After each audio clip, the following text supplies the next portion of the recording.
All right, welcome everybody to Comic Book Radio. I'm your host, Peter Cimetti, and this is episode 98.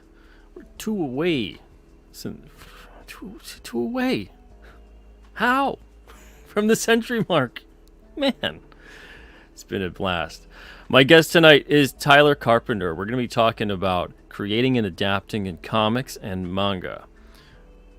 Indie manga, right? We say indie comics, indie manga. Some people go, manga's comics. Yeah and no. We're talking about skills that are needed, though, to succeed in not just that, but I'd honestly say in whatever you do, really. Before we get started, What Geeks Do Network, what's up? Says, I got my King Cryptid comics, and I love them. Or there's a question, but I'm going to declare it's a statement. Art, lettering, and writing are all fantastic. It even smells like an old comic, and the trading card is sharp. Thank you so much, man. I hope you continue to enjoy all the King Cryptid goodness there is to come. We got Mucky in the house. What's up, Mucky? Hope you're doing well. Shrek PMC is here as well. What's up, Shrek? Thank you for being here with us tonight. Dr. Mask Retro Elixir, hope you're doing well. Thank you for being here as well. Blast Beat Industries. Hope you're doing good. Johnny B. Casual in the house. What's up, Johnny? The dawn is here. It says popping in. Hail to Pete Cimetti. Hail. No. Grape Nuka-Cola. How you doing, Grape Nuka-Cola? Hope you're doing well. Thank you for being here. Mr. X is in the house as well. What's up, Mr. X? Genuine Comics is here too. Hey, what's up, Genuine Comics? Hope you're doing good. All right, before we do get started, I just want to say we've got, if you're waiting for Alterna Comics books, they're printing right now. We got some new stuff printing. We've got a lot of new merch coming along. We've got a campaign coming out in November for winter apparel and merch, blankets, hoodies, a new beanie, a new mug. It's going to be a very fun campaign. And also, I spent a lot of today writing King Cryptid, and let me tell you, it was great. It was great just getting in that world, getting in the zone. But here we are tonight, and my guest is Mr. Tyler Carpenter. So without further ado, let's bring him on, the man of the hour. Tyler, what's up? Hey, what's up, man? Thanks for having me on, Peter. It's been a while. I think it's been like a year since I streamed with you. Yeah, right about. I think it was on Clint Stoker. It was on Clint Stoker's channel, and then I think I had you on once before as well. Yeah, I was thinking about your channel, and I'm like, I don't know if it's been a year. I can't tell anymore, though, right? Everything nowadays. When you keep doing it, and someone's like, "Oh, I watched your channel for the first time in 2018." I'm like, "That's a long time ago." And then it's also like, "That's yesterday." Exactly. I remember everything, but also I don't remember anything. Yeah, that's how it goes. Now you've got a lot going on. You've been doing a whole hell of a lot of stuff, and you've also been you've been upsetting people. You know, you've been and it's. I don't think you're trying to. I think a lot of the time, some of the things you're saying, it's an uncomfortable truth. And, no one wants to hear, look, you got to work hard and it takes time. No one wants to hear that. I know, it's disgusting. Like, hey, you want success, you want the money, you want all of the stuff that you want. Apparently it takes work. It takes sometimes years and years of work, and you're never going to, sometimes you might not even. And there's no guarantees. And there's no, man, isn't that the sucky part? There's also no guarantees, so you really just gotta first, do you love what you're doing, and then second, are you willing to work hard for it? Yeah, absolutely. So when it comes to what you're doing, what are you finding that's been working well for you? Yeah, so right now, I'm very much focused in the type of visual storytelling that I'm doing. So I do very much make manga / anime-esque type books, both in like title, but also like in themes, the artwork. And I focus on only 4 platforms: YouTube, Twitter, TikTok, and my newsletter. Those are the only 4 things that I'm constantly focusing on, and everything that I do on each one of those platforms is just circulating through the neck, through within each other. So they're all connected in a way, and that seems to have been working for me, as well as putting out good books that people are enjoying and wanting to get into. Well, that's the most important part. Yeah. Exactly. What are you finding is working best for you? Like I said, yeah, I'm very heavily just going into this like anime-esque route. One, because that's the kind of the books that I enjoy reading, and it's the type of media I also enjoy consuming. So like right now, I've got my series, The Girl with the Mega Fists. They're 200-page graphic novels, and I think the reason why I've been able to stick around, I'm currently working on volume 4 right now. I think the reason why I've been able to stick around and have like a very nice, almost diehard fan base is because those books, they're 200-page graphic novels every release, and we only charge $15 for them. And so the fans are like, well, that's a fantastic deal. Like, you can't get that price point on the majority of Kickstarter or Indiegogo. It's like $15 for a 200-page graphic novel. Is awesome. And I only do it $15 because that's the book that I write and draw. And then for my other books that I do, like I have a series called Super Plumber Sisters and one called My Sexy Witch Academia. Once again, both of them are both very anime-esque, and those are 40. You're living dangerously with those titles. If you saw those, like I always like, man, I'm like one employee who just needs to like randomly go, wait, what's that? Wait a second, from these companies, and I'm pretty safe, I think. But yeah, and then those books are also full-page books, and they're only $10 for the main covers, and I've gotten compliments from that. People saying this is the best price I can get on Kickstarter, for a 40-page book. And right now I currently have a Kickstarter going, and it's a 60-page graphic novel, and it's $12. So yeah, I think for what's working is, one, telling really good stories, but then I'm also competitively pricing them in the indie scene, and it's not hurting people's bank accounts. I figured if I'm going to be putting out multiple books a year, I'd rather have the consumer pay less per book but then buy them all than only have enough money to buy one, and then they're like, well, I'm out for the rest of the year. Yeah. I mean, that's kind of the same thing we're doing here at Alterna with their single issues being about $2. Yeah. And you get a bunch of people that end up reading books that they probably wouldn't have read. I mean, I know this for a fact. There's tons of people at Alterna that now some of their favorite titles are books they probably wouldn't have read if it was at like $5-6 an issue instead of being at $2. So it afforded them the ability to try them out because the barrier to entry was so low in terms of the price point. Before we do move forward, though, is it just me? I might be hearing like you're roboing, you're glitching a little bit. I don't know if there's any kind of, if it's just me or if I don't hear anything on my side. You sound good. If it is me. Anybody in the chat, let us know. I want to make sure that that Tyler's coming through loud and clear. If it's just me, that's fine. I can deal with it. But I want everybody else to hear it nice and good. All the nice things you have to say. But yeah. So, how long have you been doing this for? Let's give a quick background. Yeah, so I've been, I guess, taking comics seriously. I can't copy anyone with the glass I wanted. I've been taking comics seriously since 2015, and so in 2015 I was like, I want to make comics. I want to make my own comics. I made a 500-page comic when I was in 4th to 7th grade, and I still have it. I still have it in a box over there. But what I found in 2015 was my art skills were horrid, like absolutely horrid. And so I was like, okay, I'm not there yet to be able to draw my own books.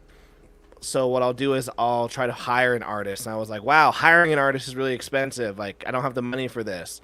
So what I did for that first year was I just tried to get better at art, and then I would I would give myself an extremely low page rate so that writers would be like, yeah, it's an extremely low page rate, and you're gonna get the artwork that you're gonna get. And if once they paid me, it was enough to like 5 pages of me drawing was enough to pay my artist 1 page. And that's what I would do. So I was constantly working with tons of writers, drawing for their books so I could produce my own books.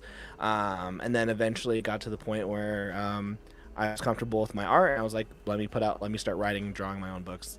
But yeah, 2015 is when I started. It was like a really long answer. Well, no, it's a sometimes the answer needs to be longer than 2015. Yeah, 2015, like done. There are people out there, the one-word answer, you know, and you're like, Yeah. all right, it's gonna You, the be host, tough are tonight. like, It's gonna be tough tonight. yes. We're gonna get through this interview one word at a time. But Spicer McLeroy, thank you so much for gifting 10 memberships to those in the chat. Appreciate it. And roboing would basically be like sounding like a robot, not like someone thought I said rowboating. You know, you're not like rowing a boat. Yeah. Unless, you know, I mean, hey, we'll get there soon, right? Robots will take over the world. I'm sure they're gonna have to row some boats. Hey, eventually. Soon we'll get to the point where we can just have AI do this conversation. It'll watch your stream, it'll watch all of my streams, and then it'll just like converse. Just exactly. It'll just be like, I think this is how this would have been. Exactly. I've studied enough of both to sort of get what it would be like.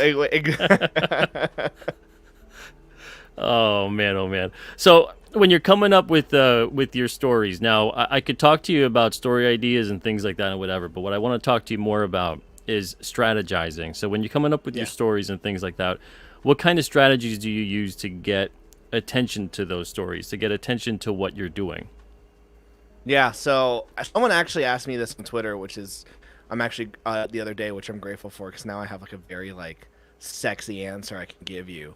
But it's in four steps. So the very first step is, do I have a cool idea that I want to do that I just think it's like, oh, I think this would be cool. The second one is the second part of that then is, okay, can I add anything? Can I add anything to this story to make it more marketable? And at that point, it's then going on to Google, going through Kickstarter or Indiegogo, or just seeing what's currently hip at the moment and saying, okay, if my story doesn't have these elements, what elements should I add into it to make it more mainstream, make it more likable? And then the third part is, okay, now that I have this cool idea plus these trendy things, these trendy aspects, I know the majority of people like, will I actually enjoy making this comic? And that's actually the biggest one. Like I've definitely like done steps 1 and 2, and I've had created like very viral, trendy books, and then I start drawing them, and 4 pages in, I'm like, I hate this, and I can't imagine doing 20 more pages of this, let alone 6 issues. Like, I'll kill myself if I have to make this book. So we just scrap those ideas. And some of those ideas I've told other creators, and they've then taken those books, and like there's one that I came up with, and it's currently another creator did it, and it has like $60,000 right now going on Kickstarter, and it's perfect for that person's brand. And like, I'm glad it's working out for them. I just know that if I were to do it by like page 10, I'd been like, I hate this, and I can't believe I'm stuck doing this. It sounds like you're doing something that I categorically say don't do, which would be chasing trends. Yeah, well, you have to have a cool idea, and then see if you see what the trends are, and see if you can inject any of them into what you're doing. But then that third step is I have to like it. And if I don't like it, making it, then it could be the most trendy, most viral. This could make me $1 million. I'm just not going to make it because I won't even be able to. I won't be able to sit down and actually draw that. So third step is I have to like it, and then the fourth step is just executing on the idea. Yeah, sometimes those things align. Yeah, you know? for sure. Yeah. Like for example, in May, was it May? I think it was May. I took a bet from a friend. He was like, I bet, he was basically saying like you could launch on Kickstarter with zero marketing and you could fund. And I was like, okay, bet. And so I came up with a bunch of different viral, like trendy type books for Kickstarter. One of them being the ones I scrapped. And I was like, man, I can't get myself to make this book. I give up. And then I finally came up with an idea that was like, oh, I could really get into the story, build out a world, build out a power system, and really get into the characters. And that eventually became My Sexy Witch Academia. So created the page, funded in 24 hours. I didn't tell a single soul. I only told 2 friends that I did this. I made an alt Kickstarter account, put up the book, and it funded in 24 hours. By the end of the first week, it made $2,000. What was the funding goal? It was only 500, so like it wasn't a lot. It wasn't a lot, but I didn't even think it was gonna hit 2 backers because I thought because you need to market. I'm always like, you need to market. But I threw it up on Kickstarter. By the end of the week, I hit close to $3,000. And so then I was like, okay, let me tell people, hey guys, I came up with this idea to do a secret Kickstarter. Blah blah. Here it is. 20 days later, made 15 grand off that book. And you didn't say a word about it, and you've raised $3 grand. Yeah, for the first week, I didn't tell anyone. Wow. I didn't tell anyone, which was I think which really I think helped the marketing on that second week, because I started doing polls like, is it possible to fund a Kickstarter with zero marketing? And everyone said no. And then then the next day it's like, I took a poll and 500 people said no, but here's my proof and here's how I did it. And then everyone's like, oh, now I've got to check this out. Now I got to go back it. So I was able to create a story as part of my advertising for the book. That's interesting. Yeah. I'm about to do it again as well in November. Like I'm gonna see if I can do it again. And this time I don't want to tell anyone the whole time. That would really be interesting. Yeah. Is Kickstarter your platform of choice? Yeah, Kickstarter is my platform of choice. I hate Indiegogo. And having run 3 campaigns on Indiegogo, I hate Indiegogo. Okay. What are you noticing about both? Is there a pro and a con to both, or is just Indiegogo you just don't like at all? No pros. The biggest pro of Kickstarter is that there is an organic audience. There is an ecosystem of Kickstarter that Indiegogo, quite frankly, just doesn't have. Like, there are people who shop on Kickstarter for comic books. Indiegogo doesn't have that. They also have just a fantastic, the platform really helps creators get their backers back, and the platform constantly engages with the backers during the campaign, before the campaign, and even after the campaign. And so they really get their backers really invested into the Kickstarter ecosystem. Indiegogo just doesn't have any of that stuff. Like, if a creator got 500 backers on Indiegogo, they were the one, they got those 500 backers, the creator. Whereas on Kickstarter, if I got 500 backers, I would say that I got 400 of them, and Kickstarter gave me 100. Just because I do believe that there is this organic ecosystem on that platform that's buying books. They want a specific type of book, but they are out there buying books. What type of book would that be? They want those. They want them titty books, man. On Kickstarter, maybe it should be called Tit Starter. Yeah, it might. It might be at some point. I know there's a lot of people who are complaining about that stuff. I know for me personally, I've been utilizing that aspect in my favor. I do know a lot of these people who are doing huge numbers, their books are just erotica, and it's just straight, it's just an erotica basically.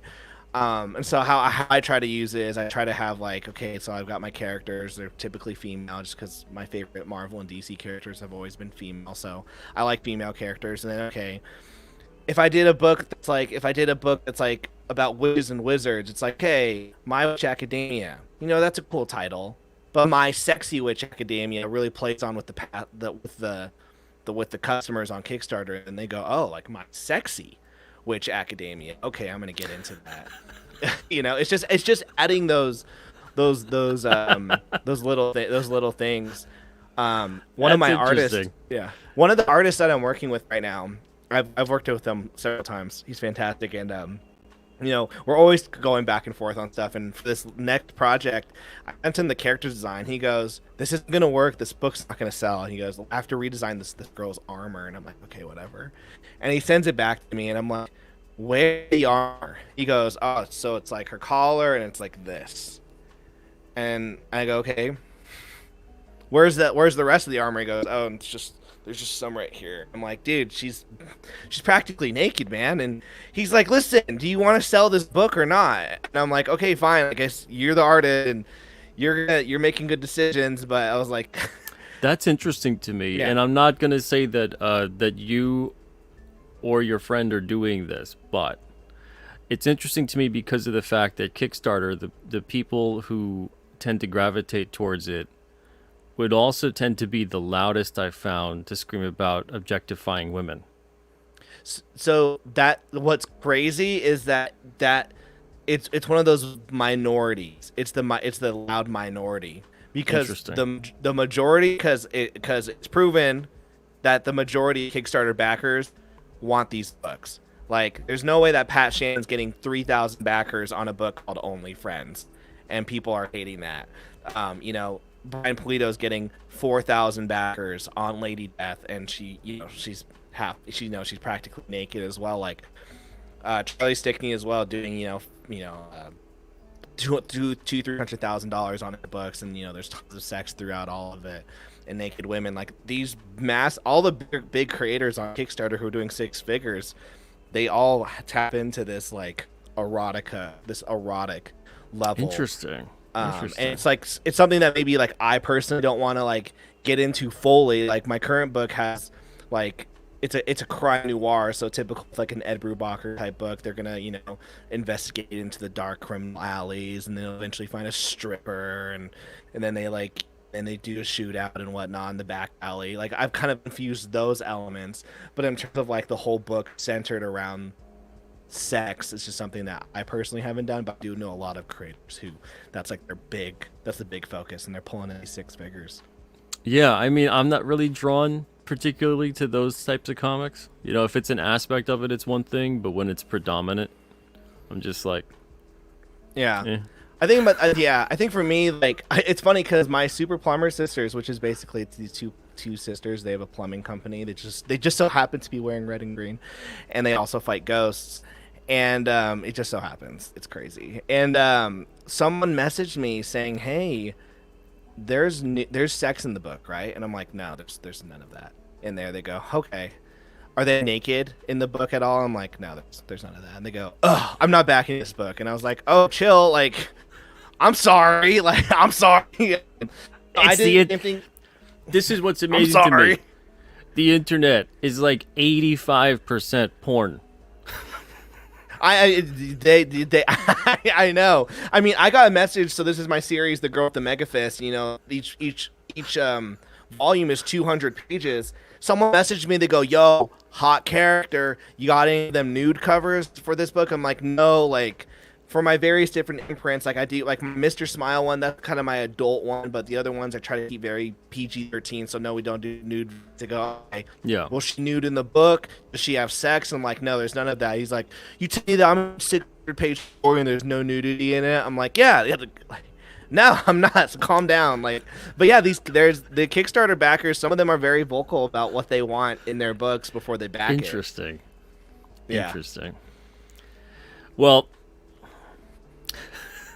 best of luck to you with Kickstarter. I'm enjoying. You- I'm you got the enjoying it. I'm market- loving the platform. You got the market cornered, and it's all yours, my friend. But yeah, that's interesting. That really is interesting. I haven't been looking over to Kickstarter since, like, I don't know, 2017 maybe. Not in a Yeah. serious capacity anyway. And keep in mind, like, I only know this because in May when I did that kind of that dare from my friend, before I came up with the idea, I looked at like every single project that had been live in the last like 6 months, just looking at, okay, who had the most backers, who had the most money, what was the genre, who were the creators, what the art style looked like, what were the names, how did the titles look. I analyzed literally every aspect. What was the price of their book? I analyzed everything to just kind of figure out, understand, okay, what is happening on Kickstarter, in an organic sense. And Kickstarter is different. Like does well on Kickstarter won't do well on Indiegogo.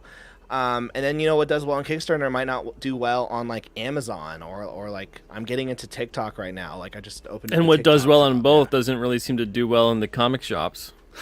No, 100%. And so like these are all truly just different like avenues and customer bases, and you have to like. Exactly. What does extremely well on online might not do anything in the stores. So yeah, it's all up in the air. Yeah, it's very interesting. And yeah, AL, I'm this is I know this. We do a PG-13 show on here, so I'm trying to pick my words carefully.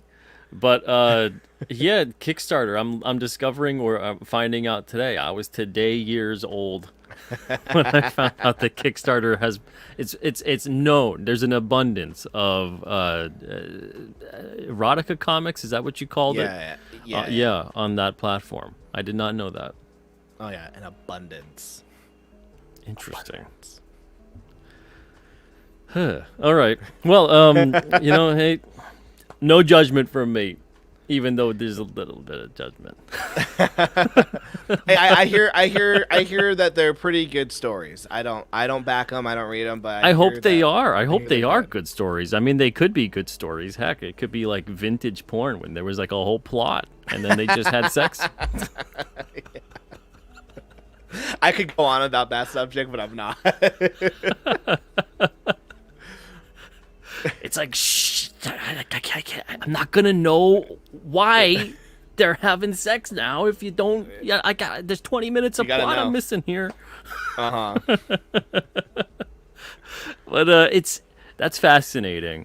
Now, as far as the indie manga route goes for you, there is a difference I find between manga and comics. So many people want to kind of shoehorn manga into it's comics, and then just like that's it. And what they mean is comics is like Western American superhero comics, and of course manga is comics like the medium, but it's not comics like American comics the way we would know American comics to be.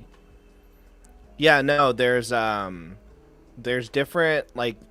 You might like look at like the Avengers and you go, oh yeah, like My Hero Academia. It's just like the Avengers is a bunch of superhero people, and like at a surface level that's what it is. But manga is very what I say about comics is very plot focused.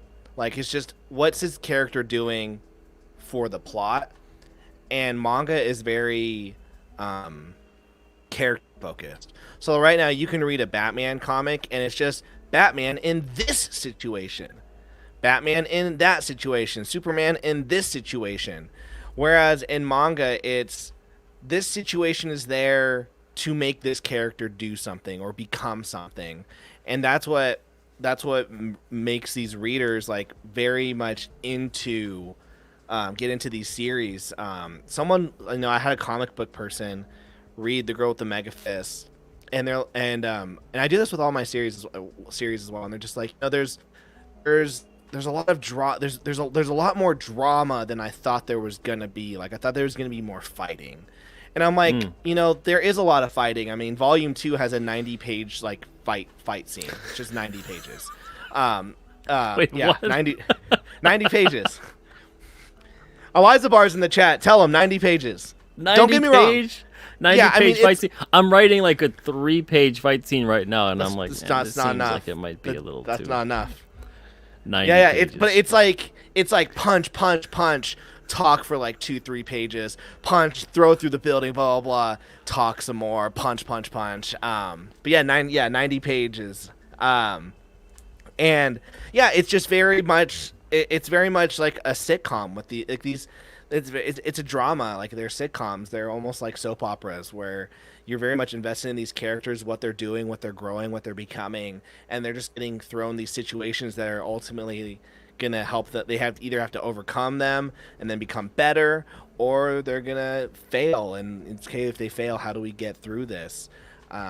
And it took some time for my comic book readers to get into that idea, and they're now appreciating it. Manga fans though, they're like, oh yeah, absolutely, this is what we're all about. It's funny you say that because those elements, that's what made American superhero comics so popular for a few decades. Was because Yeah, it felt more like a character driven thing. Like there was a mix of character and plot driven story elements to every issue, yeah, as opposed to it being the decompressed, drawn out plot, no real yeah. development of character. And then if they ever do develop a character, quick, reboot, status quo, Nothing or mattered. nothing matters. Exactly. Yeah.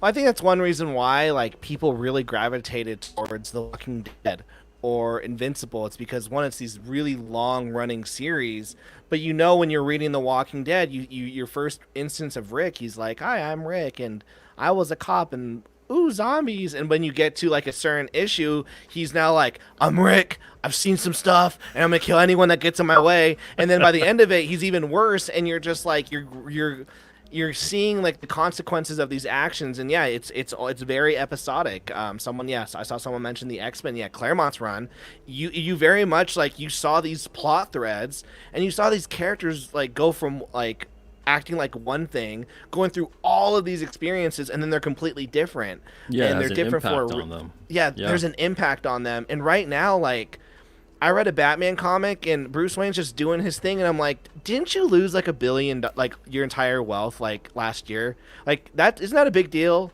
Like he lost his entire wealth, and yet he's still able to function as Batman. They never like addressed the fact that, oh, how is he gonna be Batman without his wealth? And it's just because like, Hey nothing man, mattered. it's a comic book, man. All right, Yeah. it's just fiction.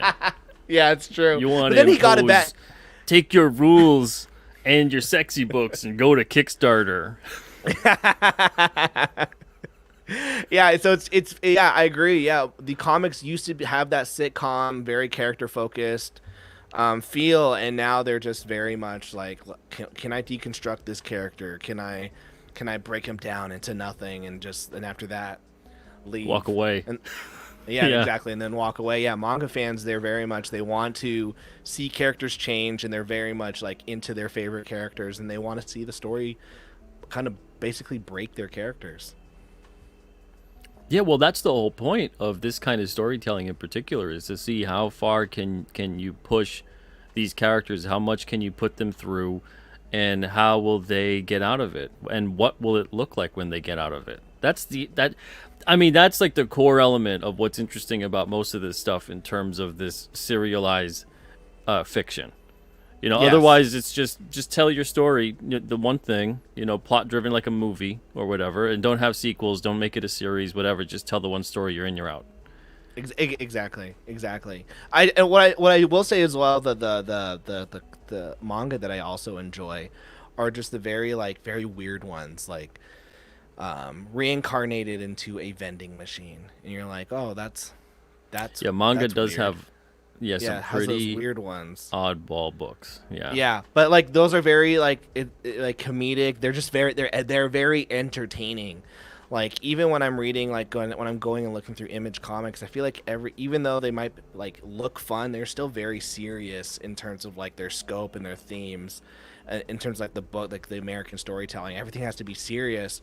And sometimes I don't want serious. Sometimes I want to read a story about a guy whose body is a vending machine, and now he's in this fantasy world, and he's trying to get people to buy soup out of his vending machine, even though it's a world filled with goblins, trolls, and magic. And they're like, "Holy crap, this guy has soup in it." It's awesome. Well, that's the funny part. I think that a lot of American the corporate publishers anyway are really missing. I think they're missing the aspect of being publishers. I think they're missing Yeah. the aspect of, and they don't have to go and publish tremendously outside of their range. But these publishers used to have a range. They used to have a Yes. variety of stories and genre and all kinds of different things that they were publishing. And then all of a sudden, it became Hollywood time. And Yeah. now they don't really do that, and they stopped really being publishers and just became IP creators. Yeah, And they're I just use IP even that farms. term, Yeah. yeah, loosely. They've also like they've lost. They think that they think they know the characters, and so they try to have all these deconstructing stories when they really don't. I just got done reading this manga called Joker One Operation, and basically at the very beginning, Joker and Batman, they're fighting at Ace Chemicals, and then Batman falls into the vat of toxic waste, and Joker's like, I killed him, I won, and then out comes a baby Bruce Wayne. And Joker's like, oh crap, like I didn't kill you and you're a baby. And my purpose as Joker is to go against you, Batman. You're my equal. You're my opposite equal. So now I have to raise you to become the perfect Batman so that when you grow up we can go back and fighting. And so like I was reading it, as a new parent, um I have crying babies, and there's a scene where Joker can't get the baby Bruce Wayne to stop crying. And he's like, no, poopy diaper, hasn't fed. And he's like, okay, I'm super tired. He orders DoorDash, finally gets baby Bruce. Oh, and he orders DoorDash and says, put the food on the floor, don't knock, don't ring the doorbell. He finally gets Bruce to sleep, puts him in the crib. He sits on the couch. He's like, finally, I got that baby to shut up. And then the guy knocks on the door, wakes for his DoorDash, wakes up Bruce Wayne. Joker shoots the guy because he's so angry. And I was like, yes, like Joker would do that. And as a dad, I would do that. And yeah, he's trying to raise Bruce Wayne to become the perfect Batman because that's who he is as Joker. And I just feel like these company like DC and Marvel, like they would never tell such an out there story like that. And when someone told me it, I was like, that sounds stupid. I'm gonna read it. And I was like, this is fantastic. And who's making that? It's a manga, so it's produced in Japan first. The English translation just came to America. It does, and DC has nothing to do with that. They just give them the license. Oh, Like okay. there's like yeah, same thing with like Marvel's giving Deadpool the Oh, Deadpool license to them. Like I think there's a Superman comic manga right now, and he's trying to like he's experiencing Japanese food. So while he's trying to save the city, he's also trying out all the different food restaurants in like Tokyo. it sounds like That's a the taste premise. of what's to come Yeah, in terms of how these publishers are going. yeah, just licensing like I mean like the number Yeah. one Marvel book that was sold last year wasn't even Marvel. It was a different publisher they licensed it out to, and that was the number one like Marvel property that was sold was Alex Ross's Fantastic Four book, and it was a Oh, different company who produced it. that's right. Interesting. Yeah. Yeah, that is really interesting. So, what are you seeing across the landscape in indie comics, indie manga, just indie in general, Like publishing? in terms of what's Yeah. been going on, good and bad. Yeah. So, and just for everyone who's unfamiliar with me, and I worked in the publishing industry for 5 years doing sales and marketing for a traditional publisher. And so, like, when I was hired on for their online sales, I was like, hey, how much money have you guys made this year in online sales? They go, oh, we maybe do $10,000 a year. And, you need to get it to $15,000 a month. And by the end of the first year, me and my friend Clint, we were hired on the same day. We brought their online presence to $1 million in revenue. The next year, $2 million, and we just kept growing that. So like, yeah, in terms of what I've seen in publishing, the big struggle right now with indie comic creators, especially writers, is they don't have the money to continuously produce books. Like it's because it's very expensive to hire an artist and whatnot, and then they're trying to crowdfund. And while crowdfunding is a great route, it's something that I utilize. I'm also doing multiple crowdfunds a year. Like I think I've done like 7 this year, and next year I'll probably do around 10. Like comics is still this very much like it's a periodical. It's coming. People expect these books to come out monthly or bi-monthly, and when you're doing one book a year, the fans they struggle with that. So I think right now with indie comics, I think the writers are struggling to put out enough work to gain success. And then for writers, it's about like, okay, like how do I manage like doing digital stuff versus physical, whatnot. Like I'm very much a big believer in putting out your books digitally, either for free or like very, very cheap. I think it's a great and fantastic way to get a reader base and have people try you out. Um, and then I think creators right now are doing a very bad job at marketing. They don't understand what marketing is. They don't know how to market. There's literally two aspects of marketing that if they just understood these two principles, they would they'd be like, oh, like that makes sense, and they would get a step ahead of every single other person that they're competing with. And yeah, but then once you know those two things, then you have to execute on them, and that's even more work. So I just think the indie landscape is very hard right now. Well, what are the two things? Oh yeah. I just say it's these two things, and everyone's like, "What are those two things?" I'm like, is there a book you're selling? Yeah. So guys, you can. There's these two things. Buy this book I have on this Amazon.com. course where you can make $1 million now.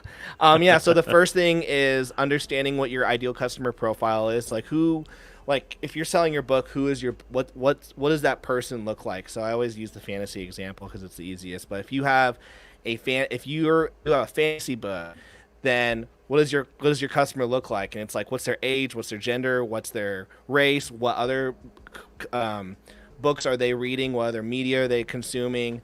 So the demographics of your customer base. Absolutely, but it's very targeted. Like if you are like, I do high fantasy, okay, well, what other high fantasy books are in the market? What are their page lengths? What are their price points? Like, how much is this person spending?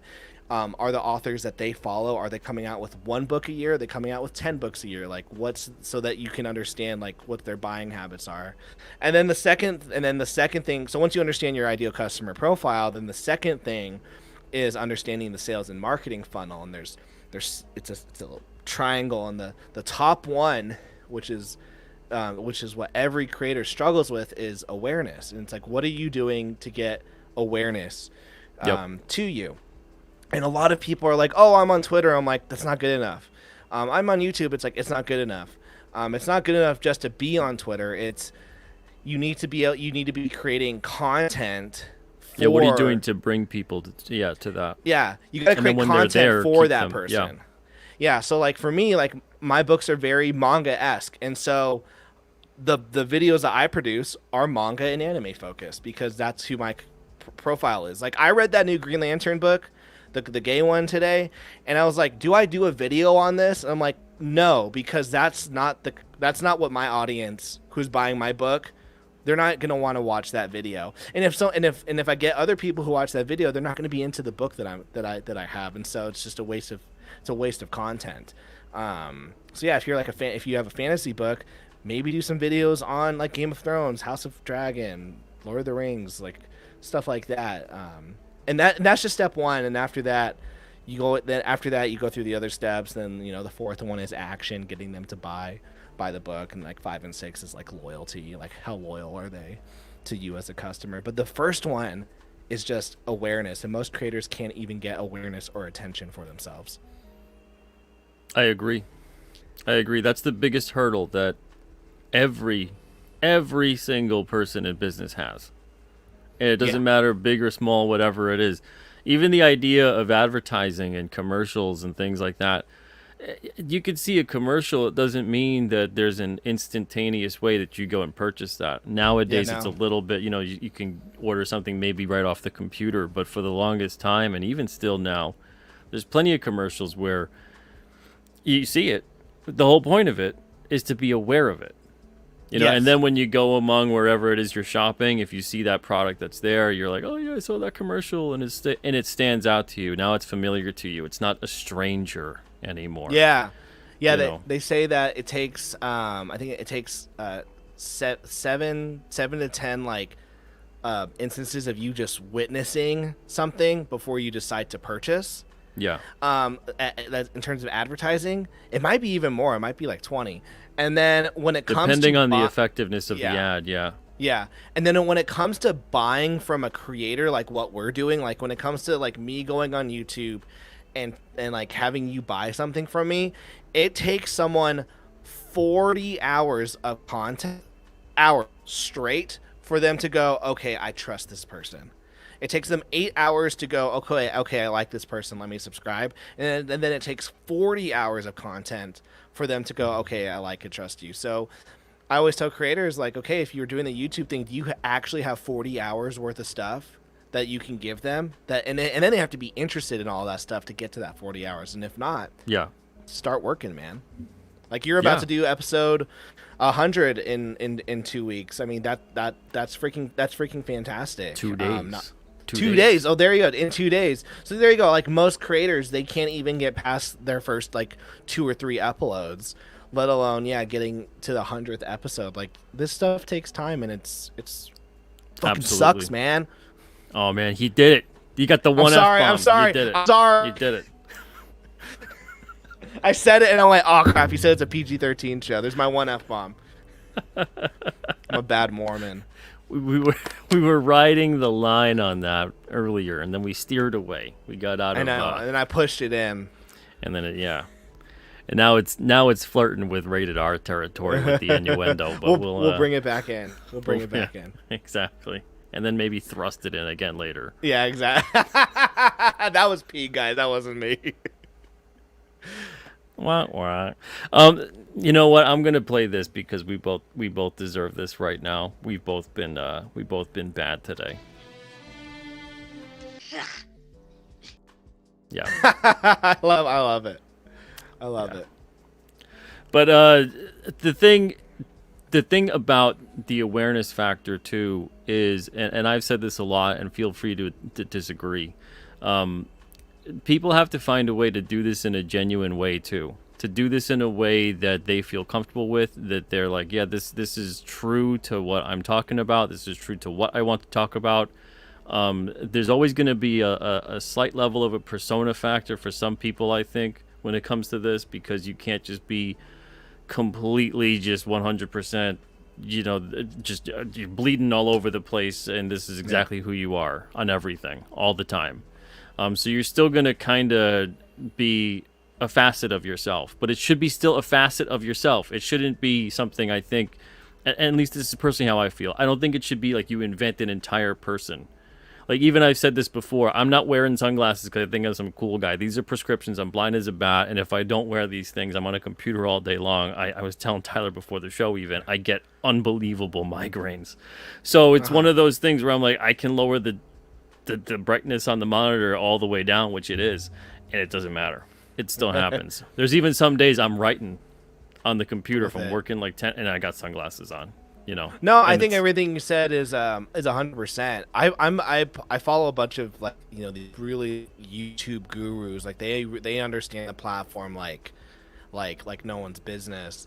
And what they're finding is that YouTube's kind of going back to this the authenticity form of YouTube is coming back, where for the last couple of years it's been very much like create a character, I'm Mr. Beast, and I do all these crazy things that no one else can do. And what they're finding is some of them, the big creators on YouTube that are up and coming, they're just like have a camera and they go, hi, I'm so and so, this is the thing that I talk about, and I'm just gonna be real with you. The video is not edited, there's no music, there's not even like a thumbnail. It's just whatever screen grab YouTube decided for them, and they're getting like millions of views because they have a topic that they know that they're genuine about, and that's all they talk about, and they're just being very authentic to their audience.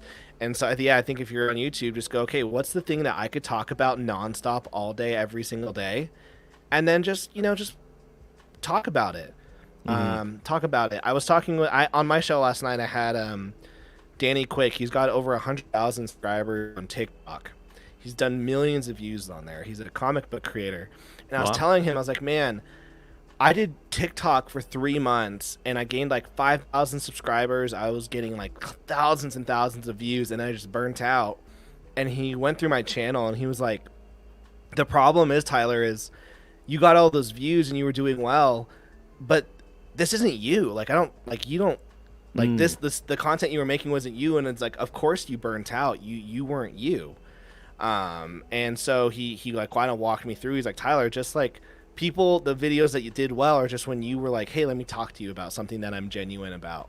And he's like, Tyler, those are the videos that did well, so just do more of them. And so these last couple of days, I've just kind of been pulling my phone out and go, hi, TikTok, blah, blah, blah. And I'm starting to get like hundreds of views back. I'm getting comments from people saying, hey, you're back. Like, what's up? And Yeah, there's a sincerity there, and it speaks to people. The truth resonates. Exactly. Yeah, and his advice was like, listen, stop taking all of this seriously. You clearly weren't having fun those 3 months. Like, you grew, but you weren't having fun, and you weren't who you were, and so that's why you burnt out. And so I've posted like 3 TikToks this week, and I'm like, yeah, this was a lot easier. I'm not stressed out. I'm not spending hours editing this. And I'm getting people saying, hey, welcome back. So glad that you're back on here. Like, I missed you, and how's your comics book? How's your comics coming? And so, yeah, just be authentic. Yeah, it's so important. It really is. And like you said, if you're not that way, and it depends even where it doesn't depend, I should say, whether it's doing stuff like this or it's making your book. Because if you're not doing something that genuinely interests you, you're going to get burnt out. And even if you have success with it, I think we see that a lot of the time in this industry with people where you're like, what do you mean you're burnt out? How did you run out of ideas? You know, I have a million ideas for this character and for this world and this and that. And they're just like, oh, I don't want to do this anymore at all. And the thing is, because you love it, you feel passionate about it. That character speaks to you. That world speaks to you. But that person working on it, even though they might have had a degree of success with it, they're just like, holy crap, this is the worst thing I could possibly do. And not everyone has to YouTube or TikTok. Like, you don't have to do video content if you don't feel like you can or you have the personality to. But you're like, I love writing. Like, blogs still do very well, and if you can get them onto your newsletter, those still do very well. I started a newsletter a month ago, and I just started writing about my thoughts on a particular platform, comics platform, and I hired on another person to help write with me, and we're getting to 1,000 views. We were getting 1,000 views a day from these blog posts that we were doing. And that was the content that we were creating. We weren't doing videos. We weren't editing. We were just reading comics, making a blog post on them. Oh, there's like drama. There's like comic book drama. I don't want to make a video on it or tweet about it, but I'll write a blog post about my thoughts. And these things were still getting thousands of views. And so, yeah, if you don't have a video personality, but you know, everyone loves to write. Yeah. You know, then just make a blog, get everyone to your newsletter, write in your newsletter, and yeah. Exactly. Yeah, people really overlook that aspect of it. You know, whatever you're finding works for you. Like, for me, I'm really digging doing the YouTube interview stuff. And it took me like 5 years to get into that mindset of like, I like the one-on-one interview stuff. We talk about comics, we talk about the business side, we talk just conversational. And then also, I've always loved the paranormal. It's worked its way into making King Cryptid. But now I'm like, you know what, let me work its way into talking about that stuff too on YouTube as well, because it's a part of who I am and it's a part of what's really interested me. So comics and the paranormal, that sort of stuff has pretty much been, I mean, throw in a little bit of hockey in there and then you pretty much just get me. So it's like, you know, it's one of those things where, okay, I'll bring that, I'll talk to people about that, and if they like it, they like it, and if not, you know, it is what it is. And they'll come back for maybe the comic stuff, and they're not here for the paranormal stuff. That's fine too. But it's been great, and that's the only reason I can do a show like this 5 to 6 days a week lately, and actually look forward to it every single day, because I'm leaning into something like this in a genuine, sincere way. But before, I'm trying to figure out, what do I talk about? What should I comment on? I don't know what it is. What do people want? I'm trying to figure it out, you know. And then I'm like, well, let me. And it sounds selfish and weird, but it's more like, let me figure out first what it is that I want to do with this thing, and then go with it. And so for people, I think, that are struggling with the YouTube stuff, that they feel like that's not them, they can't do it, figure out what it is that does work for you. Maybe the blog post stuff, a newsletter, whatever it may be, maybe that works for you. Yeah, no, exactly. Like, I was talking with, I have a group of friends, and all we talk about is we're all comic book creators. It's like, okay, how do we market ourselves? And we're all on YouTube, and we're talking about, like, man, we need to make more YouTube videos, but we don't know how with our editing style. And we were like, well, maybe if we were just more authentic. Like, we like making these videos, but maybe we don't need to spend like 5 hours on the first 30 seconds of the video. Like, maybe we just We just figure out a rhythm. Or yeah, like I'm very much into writing. Like I love writing. I honestly would rather write.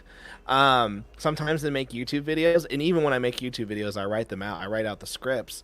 But like when I was doing that newsletter with that friend in that blog, we stopped because I got burnt out. But like it was just like shocking that you can write and still get 1,000 views and even more. And I got people over to my newsletter and buying my stuff purely just from writing. You have to figure out what works Yep. for you. Can I repeat it every single day or weekly? And then do I look forward to the subject matter? Because I'm with you. There's been, I remember a couple years ago, there was just some times where you just scrolling through Twitter, I'm like, can I find something to talk about? Can someone fight today, please, so that I can talk about this? And it's like, and okay, that's, well, yeah. that's a depressing space to try to come up with content too. It turns into Because then now you're drama scrolling. farming. Because now And you're then it's- drama yeah. farming for content, and it's but I know that I can go on my show, and I can turn on the camera and hit live, and I can go, I'm going to talk about these things, and I know you're coming here to hear these things to me, and this is what excites me today. And I don't have to go scour through the internet looking for the hot take or who's fighting who. I can just say what I want to say, be genuine, be happy, and then people really resonate with that, and they go, "Oh, I didn't show up a couple weeks ago for my live show because I was busy," and I got messages like, "Yo, every Monday night, that's my thing. I do is I watch you at night. So like, where the F were you?" And I'm sure you probably get people like that. I'm sure you get people like that. If you were not to go live, you'd probably have, "Yo, Pete, this is what I do at night. I listen to you. Where are you? Like, what are you Honestly, doing with your life?" I've developed a habit of it, doing this now for about 3 months, where I feel weird when I don't do go it. on it. Yeah, There you you know, go. There you yeah, go. it's almost like a withdrawal feeling where it's like, did this day actually happen? It You didn't. know, I It didn't doesn't do end this unless there's today. It doesn't end unless there's an interview. Exactly. You know, it just Awesome. doesn't feel right. And even though I'm planning my schedule out now, like almost 2 months in advance with this stuff, I'll notice the days where I'm like, okay, I do have to stop. I have to focus on certain things, or I want to do a show where it's just me. It's not an interview type thing. But I'll see different gaps in the schedule, and I almost like dread it because I'm like, well, all right, I'll find a way to get through that day somehow. Yeah, It's no, for sure. strange. And it's not something I would have thought like 6 months ago before I started doing this all the time. And oh, hey, Jose, what's up? Jose Garcia. He's going to be on the show tomorrow. Well, Jose's at that. fantastic. Such a talented artist. Genuine Comics brings up something interesting. Says, be authentic is good advice for people who can talk well and have a good camera presence. Now, I would say that I have no idea if I'm either of those last two things. And I'm not fishing for compliments, and don't say anything. But it takes time to build. So if you actually genuinely want to do this sort of thing, if this is the avenue, you're like, I enjoy it, because you got to first, I enjoy it, right? It takes time, and eventually you find a rhythm. It's 5 years of me doing this, and I feel like I'm sort of starting to find a rhythm now and be comfortable Yeah. with it. They're like, for like in a video, I'm like, "Hi guys, welcome to Draw and Talk. Today we have so and so, and we're gonna be talking about this, and it's just tons of stuttering, tons of like, hi, and you know, the very first year was like, today we have this person, and you just eventually you do it enough. Quiet panic. It's practice. Yeah. It's definitely a skill that you get used to now at this point. It's actually is I can't make YouTube videos now unless I either have a microphone or I'm holding a microphone in my hand. And so like I have to be, just because this is my confidence is right here for some reason. My confidence is in the microphone. And if I were to have like a boom mic and I just have like my hands, I'm like, I don't know what I'm supposed to be doing. And all the confidence goes like, so I literally have like my microphone for my YouTube videos. It's literally, I could attach it to my shirt like what the company made it for, but I need to hold it so it's like on a ruler. And I just like, Oh. hi guys, like this is what I'm doing because my confidence is in the microphone. You know, you need like that the Bob Barker, the game show host, when it's a long, thin mic. You know, you just kind of Yeah. the Gene Rayburn thing. Exactly.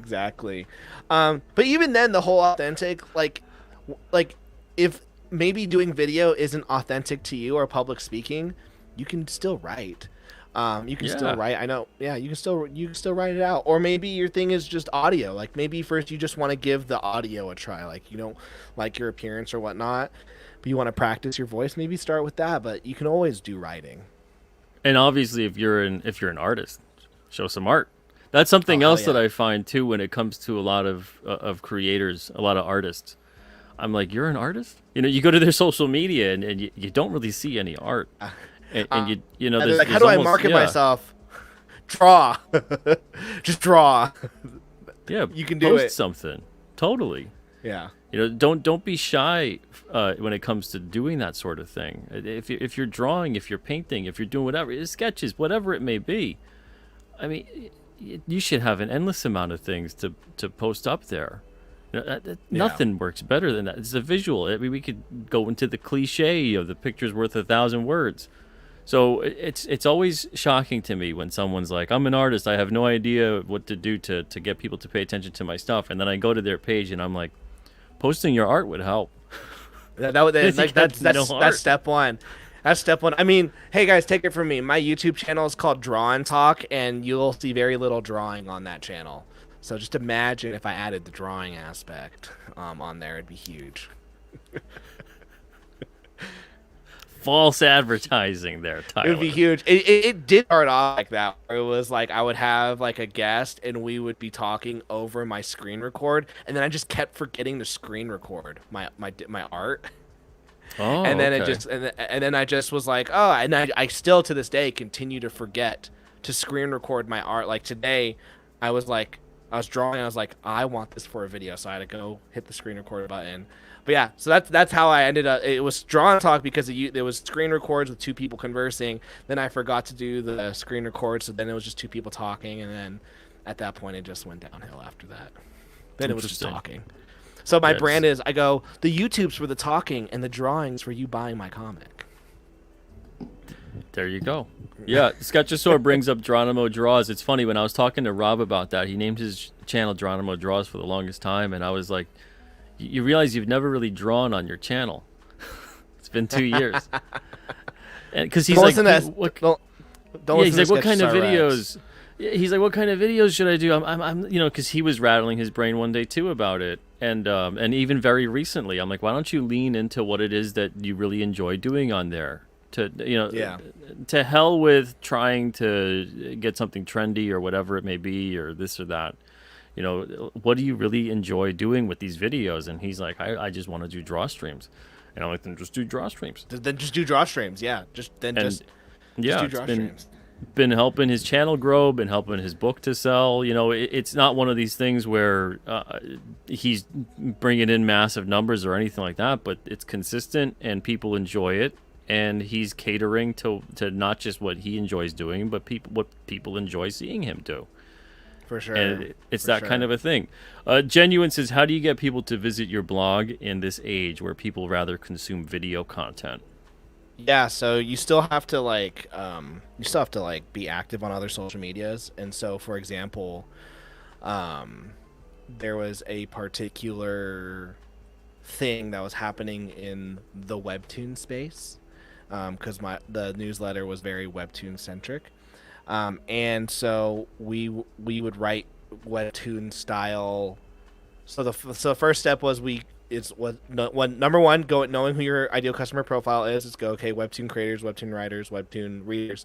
So create a Twitter profile, and we just followed anyone who followed with the webtoon.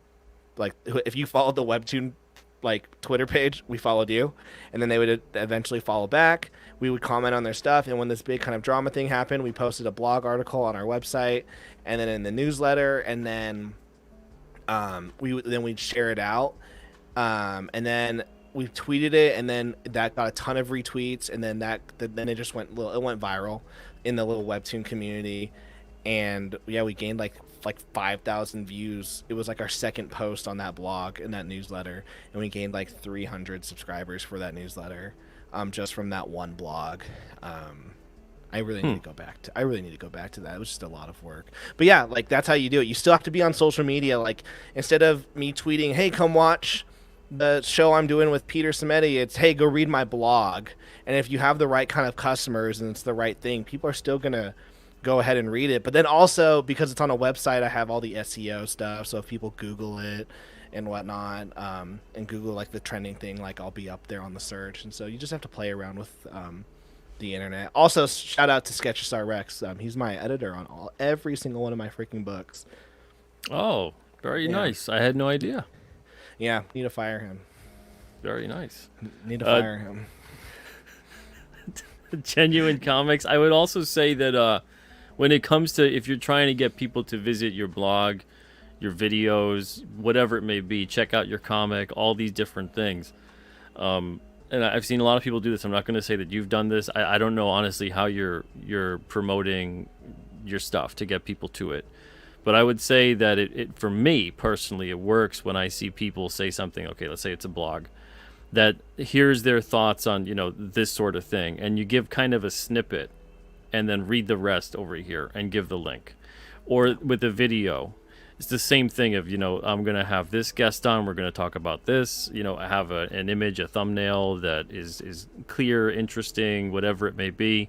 To me, it's just like when you're telling your story, your comic, clarity is key for that storytelling.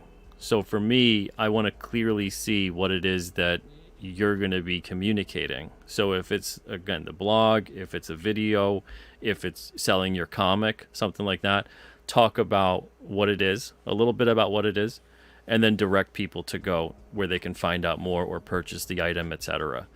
There's a lot of people I find... Yeah, there's a lot of people I find, I don't know if you see the same thing, but even when I'll post up something on Twitter sometime that's like, let me know about your comic. Let me know the title, where to find it, what it's about. And a lot of the time, people will just post a link. And that's it. Just the link. Like, no, you gotta do more than that, like, man. I mean... You got 280 characters. Like yeah, give me something. Give me something, yeah. Yeah. Yeah. And in terms of like the blog things as well, like the easiest example is like, let's say you have like the 5-step plan to become Superman. I don't know. What you would do is on your tweet, you would actually go like the 5 steps to become Superman, and we're gonna today in the Twitter thread we're gonna talk about the 5 steps, and you go step 1, and you make sure that step 1 is just like fire, and then you get them to read on the next tweet. You explain step 1, and then the next tweet under that you explain step 2, and then you go to read steps 3, 4, and 5. Go to the blog. But you've already given them like enough meat to go, oh yeah, steps 1 and 2 are pretty cool. Let me see what 3, 4, and 5 are, and then you go on that. And like, and if you're super techie, you then get like, if you then have like you get their Facebook pixel, you then get them into your Facebook advertising, and now you can send them ads for the next 60 days because you own them. And there's just a lot of techie things that, quite frankly, are really boring, and creators, we hate this stuff. But if you were to learn these skills that do suck and boring, like it'd be huge. Yeah, and it is a new set of skills that need to be learned. And sometimes, even personally, I'm like, I don't want to do that. I don't want to put the time into that. I don't find value in that right now. Mm-hmm. And I'm sure maybe I know maybe there's a lot of things that are worth it and are valuable to develop that skill and go into it. But I look at that and I'm like, I'm prioritizing about what I want to do, what I can do, what I have the time to learn, etc. Yeah. And I'm always learning something, developing something, but there's so much out there to do, and just it's overwhelming. And so I get that. Super overwhelming. But that's the other side of that coin is the people that are just, I have no idea what to do at all, and I don't think there's anything I can do to help me grow, to help me bring awareness to what I'm doing, to help me even learn how to get better at any of this. And I'm just like, that just sounds like someone who, to me, who's just not really looking, because I don't know how the heck, if you even just try to look, that you don't get immediately inundated with 1,000 things telling you all the ways that you can grow your brand, your business, et cetera, et cetera. Exactly. Like, having done digital marketing for the last 10 years, like, I know all of the bajillion ways that I could do to market this stuff. And honestly, if I probably spent like 99% of my time doing all that digital marketing stuff, I'd probably make more money. The only problem is there'd be no books. because I'm a creator Yeah. first. I've got to be able to write. I've got to be writing. I've got to be, and so that's like kind of where you would hope that, like, you know, maybe one day you can have someone else do those kind of jobs for you. But that is a struggle that we all have, because like right now I'm like, I've got to get a YouTube video. I've got to do TikTok, and I'm like, then I'm all, I have to be doing more blog articles, and I've got to be doing Facebook advertisements. But I'm doing none of them because the very first thing that's most important to me is getting these books created and then getting them out to the people who bought them. Like right now, I've got 400 book packages behind me that I've got to send out to people, and Nice. I'm like, I don't know, and I'm like, okay, what do I got to prioritize? And you know, in my mind, it's like I've got to get this YouTube video out tomorrow, but really the priority is I got to ship those books out tonight. Like that's like my backers are first. Even though I know that this video could help me in like 2 weeks by having this put out, I'll get views and whatnot. I'm a creator first, and I think that's something that we have to all realize is we're creators first, marketers second, you know. Yeah, it's a constant shuffle, and you're adjusting the hierarchy of your priorities, and it's Yeah. sometimes it's maddening because you do, especially when you're an indie creator, you're the entire company, and Yeah. so when you're running the shipping department, everything else is shut. When you're running the promotion and marketing, everything else is shut, et cetera, et cetera. You know, and a lot of people are so, I think, focused on the creation of product, which is great, but then they find that they're struggling with the awareness and the marketing and the outreach. And Yeah. then people that are then great at the awareness, marketing, outreach, they're struggling to maintain a production schedule. Yeah. You know, so it's like a constant, what the hell do I do first? You know? Yeah. And I think finding that balance is great. And it's difficult and sometimes elusive, but you've really got to try to find it. And I think that there's a lot of people out there, like you said, first and foremost, the biggest thing is the awareness factor. Because if you're going to put a lot of this time into creation, you're going to, and not just to create the product, but to learn how to get to the point to create the product, the comic, the story. That's a lot of money. That's a lot of time. That's a lot of investment in yourself. That's a lot of investment into other people if you're working with a creative team, whatever it may be. And then you're asking a lot of people out there to invest into you. And then if you're not going to put almost any time or effort into the marketing awareness side of it, No one's gonna buy it. it's like you're throwing a party and no one's going to show up. Yeah. Yeah. No. Exactly. No, 100%. I mean, right now I'm going through this conundrum right now where I've like kind of overextended myself, where I'm working on now too many books as a creator, but I need to be working on those books, because if I don't have like, because right now I'm doing this full time, and I need to, like, I only get money if I release a book, if I release a new book. So I'm in this aspect, I've got to be releasing new books, but then while you're working on all these other books, everything else is getting put to the side. Because like you said, if you're drawing today, not shipping, not promoting. If you're promoting, you're not drawing and you're not shipping. And like these last 3 days, I've been shipping, so I've gotten no drawing done. So now I'm a little behind, and then I haven't done any of my marketing. And so, yeah, that's kind of the conundrum. And I think it's just something that you just have to, like, either are able to find a balance, which means you're either doing less of something, or you just you thrive in the chaos, and you kind of just enjoy having a gun to your head. I say diamonds are made under pressure. You're juggling in the middle of a hurricane. Yeah, no, yeah. That's a good way to put it. Like, I had someone message me. They go, "Where's my exclusive cover?" And I'm like, "Bro, just wait, please. Give me 2 days. Like, I'll give it to you. I'll get it to you. Just You're give like, me it's 2 days." floating around. Yeah. I gotta just yank it from. I've got artists like, yo, like, because I, besides scripting all the pages, I thumbnail every page that my artists do. And they're just like, yo, when's the next batch of pages? I'm like, can you just give me like 2 days? I'll get it to you. Just give me 2 days. And they're like, and, you know, obviously they're like, well, I get paid when you give me the sketches. And I'm like, I know, just give me 2 days. And yeah, it's a lot to juggle. Yeah, it really is. Evidently, this is a business. Who would have thought? Who would have thought? Who would have thought? I thought this was just Crazy. making pitches and telling Yeah, stories. Yeah, no, I mean, I love it when people are like, it's about the art, not the money. I'm like, yeah, except in 3 months you're bitching that there's no money, and Until there's no it, money, then it's like, where's the yeah, money? where's the money? And I'm like, no, this is just about the art, and they go, no, okay, it's about the money too. Yeah, it's hard, it's frustrating, it's fun. Yeah. That's if we all have room for improvement. We all have to develop different skills that maybe we thought I'm never going to use that. There's no way I'm going to need that. And then eventually you hit a point where you're like, wow, I do really need to learn how to do that, and I need to invest in myself, and I need to build up. I need to learn something else to get out there to do the thing I want to do. I'm going to have to learn how to do this as well. And we all Yeah, hit that point. It's not just an art comic book thing, yeah, no, 100%. I mean, there are things that I wish that I spent more time on, and I know if I had spent more time on them, I'd be, a lot. I'd be a lot farther in where I want to be, more successful. Like, I know that if I hadn't stopped TikTok 2 years ago, I'd probably have like 100,000 followers. I know if I had not stopped on that Tune newsletter, that it probably would have like thousands of subscribers right now. But you just have to prioritize what you want first and foremost, and say, okay, first and foremost, I want to create awesome stories, and I have a way to currently market them and get them to the right people. And then you just have to figure out, okay, how do I get to that next step? How do I get to that next level? That either means bringing on someone to the team, or you just have to let go of something. Maybe it goes, okay, this year I'm going to be publishing less so that I can market more.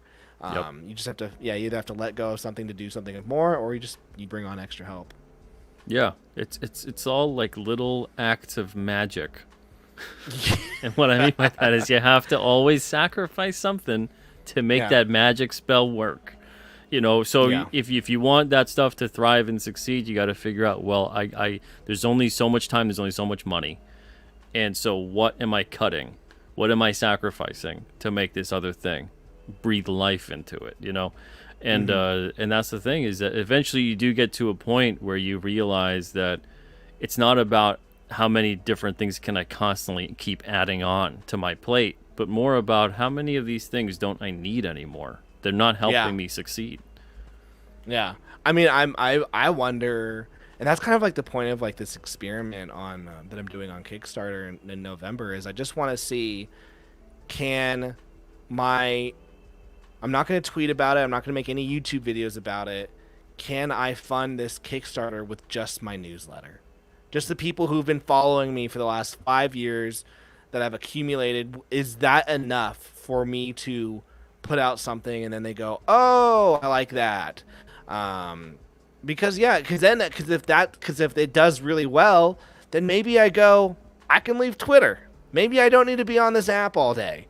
And now I've freed myself time to do something else. And then maybe I go, maybe I don't need YouTube. Maybe I don't need that. Maybe I just need to focus on getting people over to my newsletter. And then that's a new strategy and whatnot. So yeah, there's just, you just have to figure out things, experiment. It's all scary to try new things. Like, trying new things means that you probably are spending 2-3 months learning how to do it, and then it might not work, but at least you have that new skill, you have that new perspective. Yeah. And you can maybe apply it somewhere else down the road. Yeah, and what works for one might not work for the other, and so on and so Yes. forth. I know these all sound cliched, but they're true. Oh, I've got an And example. So I'm good friends with Tim Lim and Mark Pellegrini, the Common America guys, and they do these acrylic standees. And I was like, hey, like, how should I sell these? And they were saying, well, we do a bundle. We do our book plus the acrylic standee, and they're like, and we sell hundreds. And I was like, okay. So for my first 2 campaigns of the Growth of Mega Fist, I did the book. I did a bundle of the book and the acrylic standee, and I only sold like 5 each time. I was like, man, these guys' advice sucked. So I hate them. Drama videos. No. And so I went, okay, that worked for them. It's not working for me. What do I got to do? And instead, I started putting the acrylic standee as an add-on. And as an add-on feature instead. So they bought the book, and then it says, would you like this acrylic standee as an add-on? And that's when I started selling hundreds. Was in the add-on section. So I tried out their way. It didn't work for me, and it doesn't mean that it doesn't work for everyone. It just didn't work for me in particular.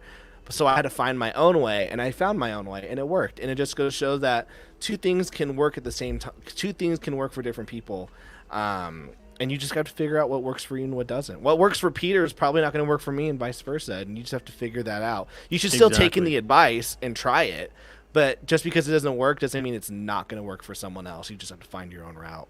Yeah, that's, you're reminding me of a question that I get every now and then from people, and it's usually within either an email or a DM, and it's people that go, "Can you tell me how I should run my business?" And I'm like, man, don't do that to me.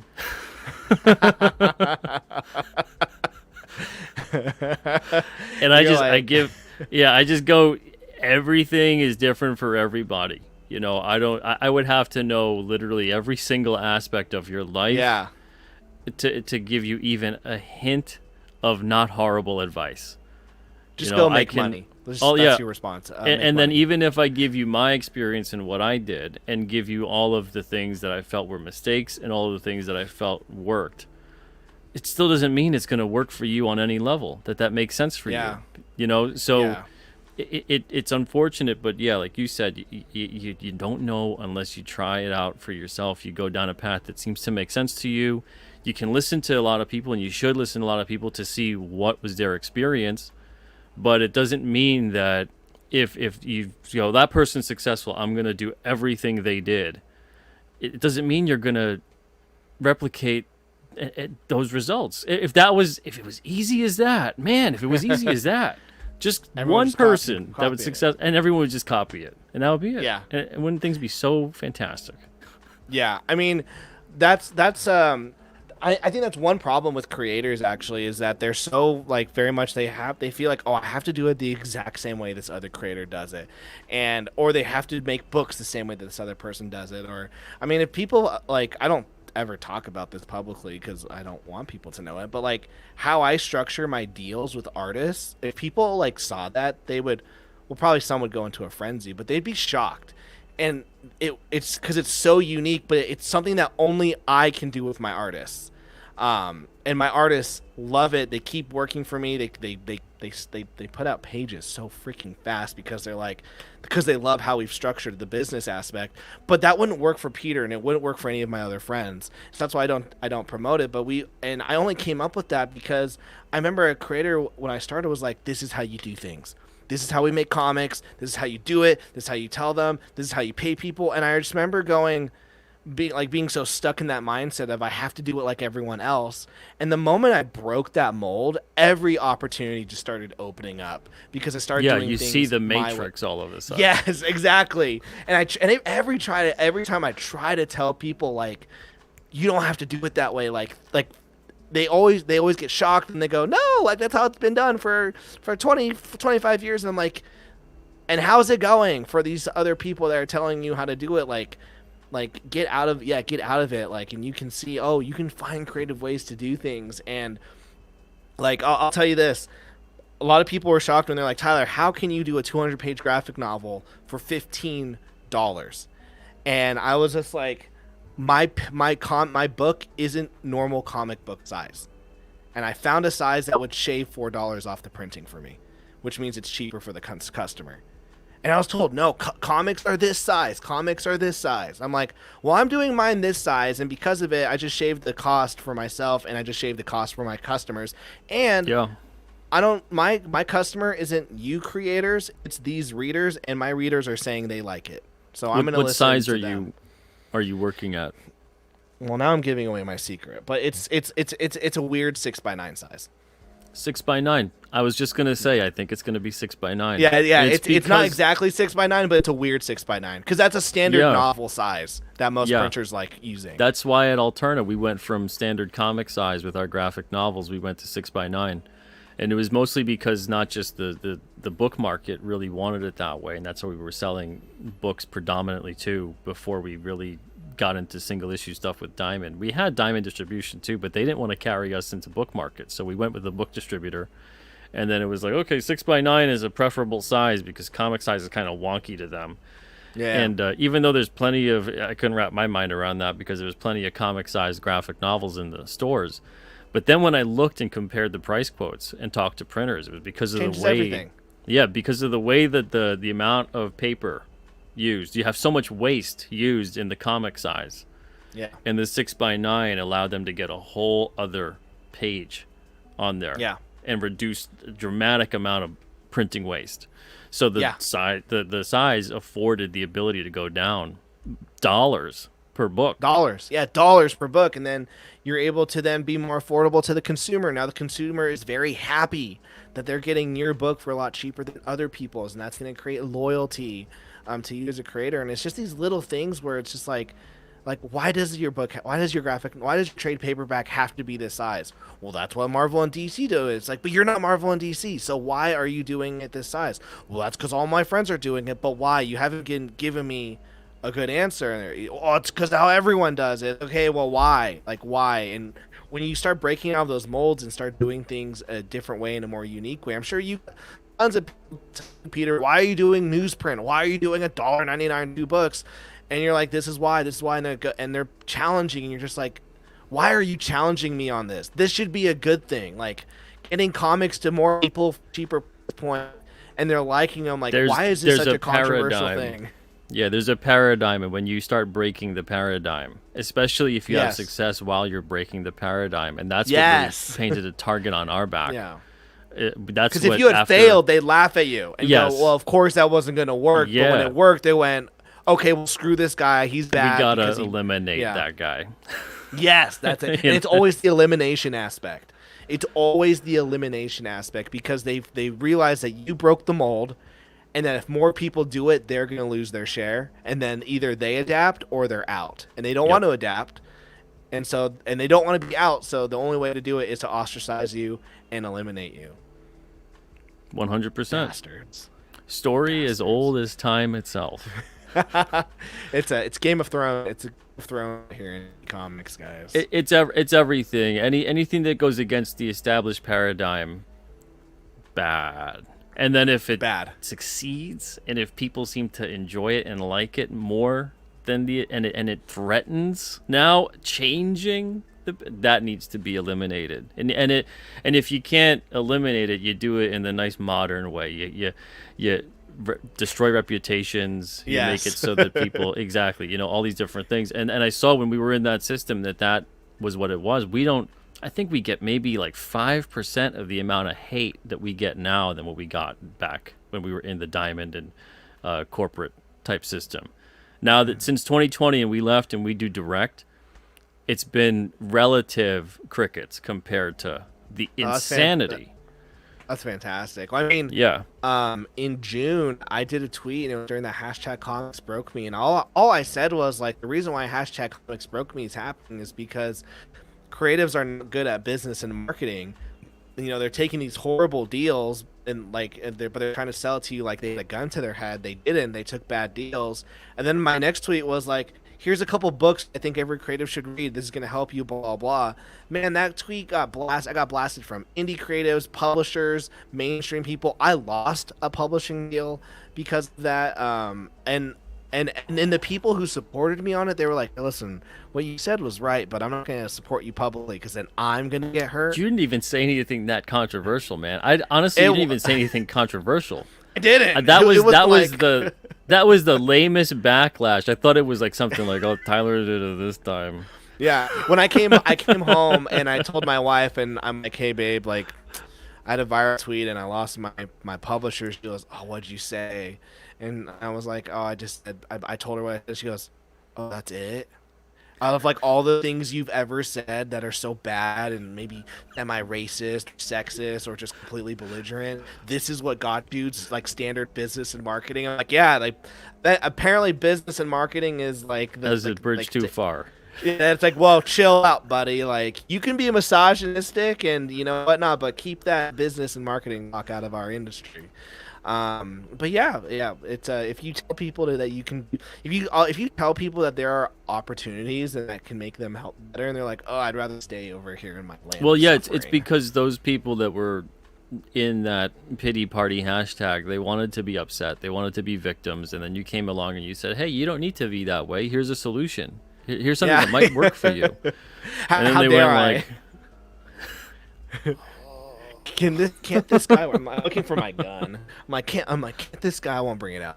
Can't this guy see we are suffering? And I'm like, sorry, I don't want to cut my It, wrists with you well, guys. it's like, yeah, I do. That's why I'm trying to help you not suffer.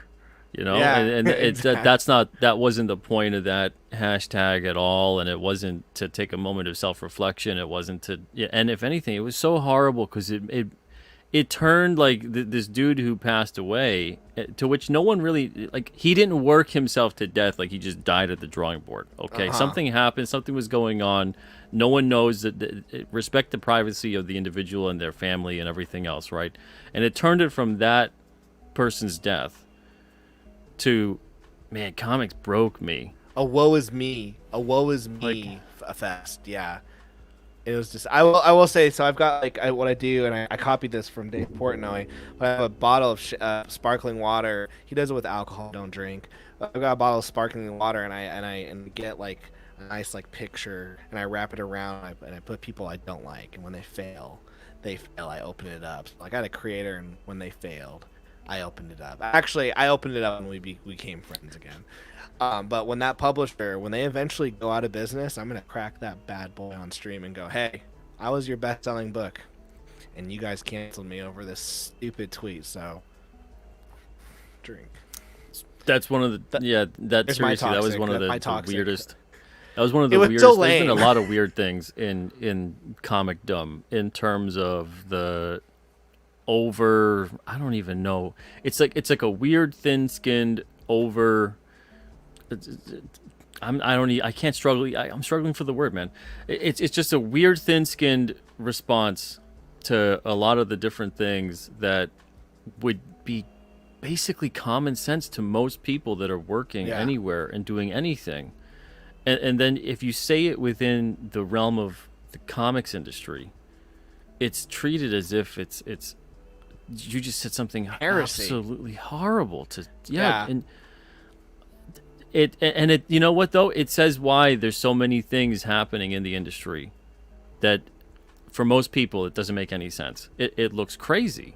It's yeah. like, these things seem like simple solutions. Like, this is just kind of common sense for most businesses and for most people. And then you get into comics and you try to apply that methodology, and you'll go mad. You're going into the insane asylum.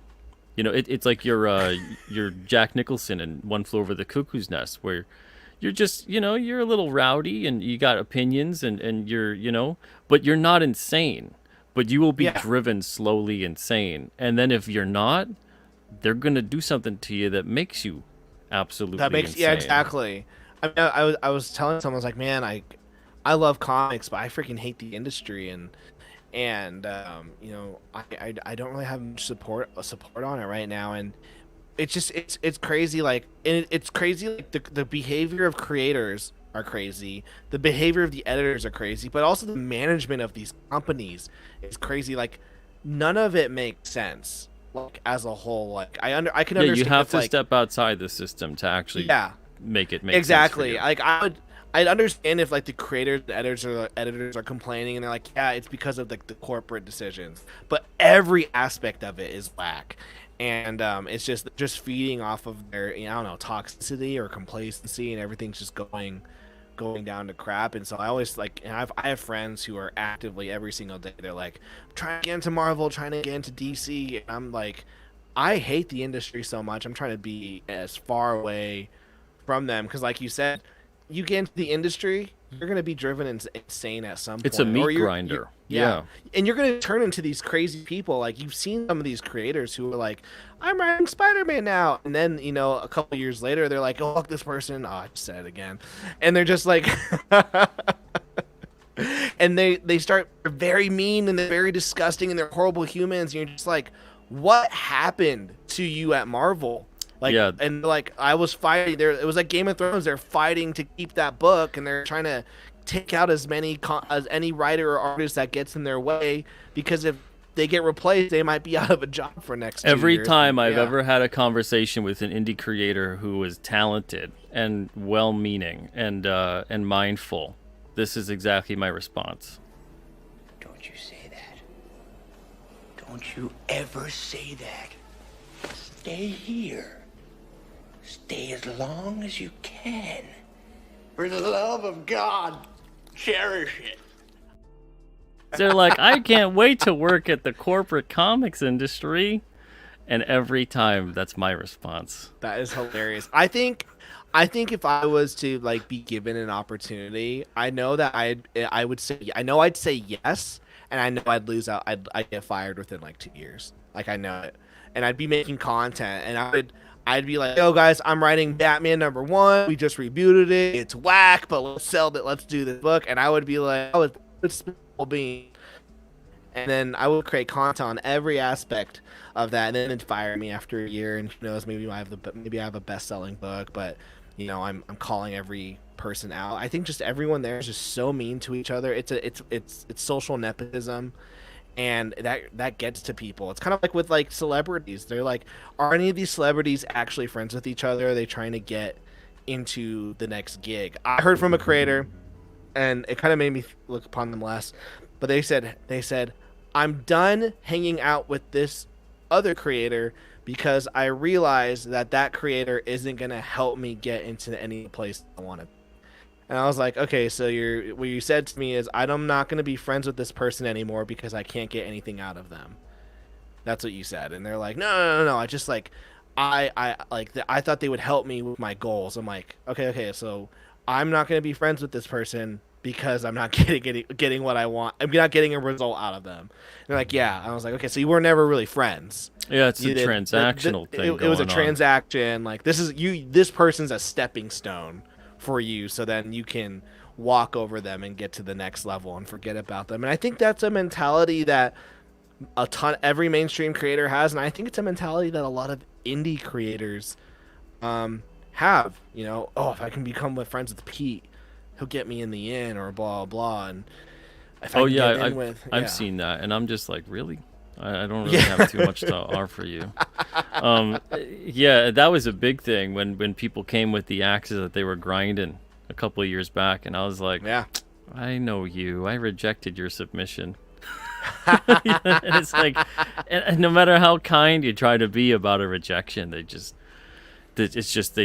got a rejection. It doesn't matter if you were trying to be encouraging or helpful or anything. It's similar to kind of what you were giving with your advice with that hashtag, where you were trying to help them out and try to be like, oh, it seems like you're really struggling and that you're having a rough time of it. Maybe consider these things, and maybe you won't have as rough of a time of it. And people don't see the helpfulness or anything at all like that. What they see instead is this person thinks they're better than me. I had someone like 4 years ago, and they were like, I had them on my show, and I was like, hey, thanks for coming on the show. I had a good time. They go, hey, sweet, thanks. I actually didn't really want to do your show. I went, okay, well, why are you here? And they're like, oh, because I know you're friends with Clint Stoker. Can you help me get onto Clint Stoker's show on Sweetcast? And I'm like, I mean, you could have just messaged Clint. I mean, he goes, yeah, but I figured if I talked with you, you could help me get in with an in. And I was like, no, because you're kind of a dick right now, and I just wasted 2 hours with you on my own time to promote your thing, and I mean, Clint's a great guy. We love Clint. Like, Clint's a fantastic human being. But I was like, rough. I'm not gonna make Clint go through this with this sack of crap. Yeah, but like that happens with people. It's like, yo, can you get me an in with Peter Samedi? You were on a show. Hey, can you get me in with like hey, you're friends with Tim Lemon, Mark Pellegrini. Can you get me in with Iconic? And it's like, dude, like, chill out. I've had people tell me, you should be having those guys promote your stuff because blah blah. And I'm like, Tim and I were just friends. Like, if you like look at our DMs, we very rarely talk about comics. It's mostly like, how are you doing? What's up? I took a really big poop today, and whatnot. Like, because we're genuinely friends. We're not like, you could keep that in your DM, sir. I don't really need to know about that. But it's not. I'm not like going, hey Tim, what did you do to get over 100,000 on Kickstarter? Tell me how to do it. Who are you? Like, it's because that's very transactional, and I think a lot of people in the industry, both indie and mainstream, they look at people and they go, how can I use that person to benefit me? And then when those things dry up or those opportunities don't come, that's when we see drama and stuff. Yeah, yeah. Well, I mean, you know, I think it boils down to it's easier to focus on others than it is yourself sometime, you know, and it's because it's tough focusing on where you're falling short. Yeah. It just is. And we all hit a point sometime where we're like, I don't have to work on me today. Can't I just point at how much that person over there is screwing up? That's so much easier. Exactly. And then It's very human, but at the same time, it's not going to help you because then you're still going to be stuck in the same situation anyway, you know. So, yeah, And in this weird like world of like you can turn anything into content. I mean, if I want to screw you over, Pete, I can go tomorrow and go, ugh, I was with Peter Samedi.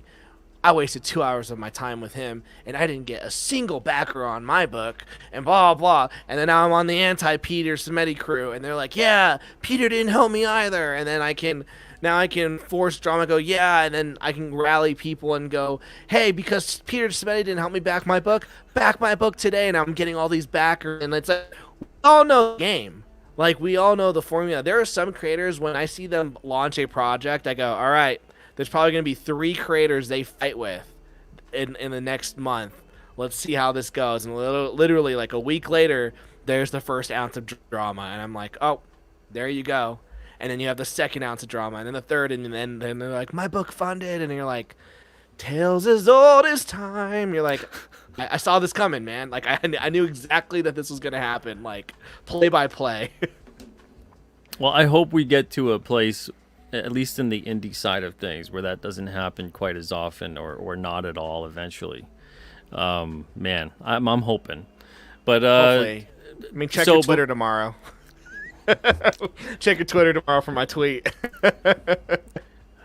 You do that. You tweet that out, Tyler. I'll be like, there's a line around the building. Get at the end of it. And wait your turn, young man. There you go. There you go. I'm too busy dealing with all these other people who want to tell me off and hate me for something. I can only deal with you one at a time. But Tyler, before we cut the interview tonight and we go our separate ways, the best advice you can give to a creator out there that's struggling, what is it? The best advice I can give to a creator who's struggling, just like in general, like with their art or just in general, yeah, they just can't seem to gain any traction. Yeah, okay. This is gonna be morbid advice. I pretend I've said this a bunch on my streams. I pretend that I live in a world where no one's gonna help me, and I can only help myself.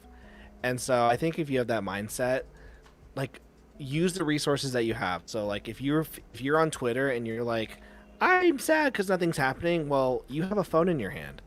Go on YouTube. You can learn anything on YouTube. Go on Google. You can learn anything. And start just asking. Just ask the questions online. I'm struggling with this. And you're going to start getting nuggets. Also, just follow certain creators. And, you know, I think if you're struggling, find some friends who are also struggling with you and say, hey, you're struggling, I'm struggling. Let's figure out how we can unstruggle with each other. So now you have friends. Now you have a support system. And if you guys are all watching your own YouTube videos, if you guys are sharing, hey, I watched this and I learned this. I mean, I'm in a group of 3 people, and 3 or 4 people. We've been in this group together for like 5 years.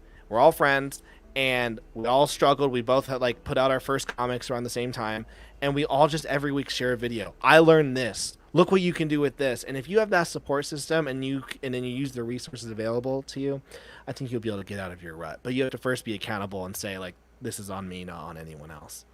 Yeah, absolutely. 100%. Where can they find you?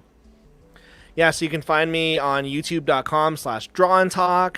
I go live every Monday and a Monday night, and then I post various videos a week. And then you can also find me on Twitter, X, at Tyler_C_world. Those are the 2 platforms that I'm most familiar on. Yeah. All right, and I got the links in the description, guys. Yeah, so if do. you guys want to check it out, go for it. And before we do part ways, anything you want to promote, anything you want to direct people to, anything you're working on, what's on the horizon, etc.? Yeah, right now, guys, if you go on Kickstarter, I do have a book on there called The Cthulhu Murders or Dark Heart.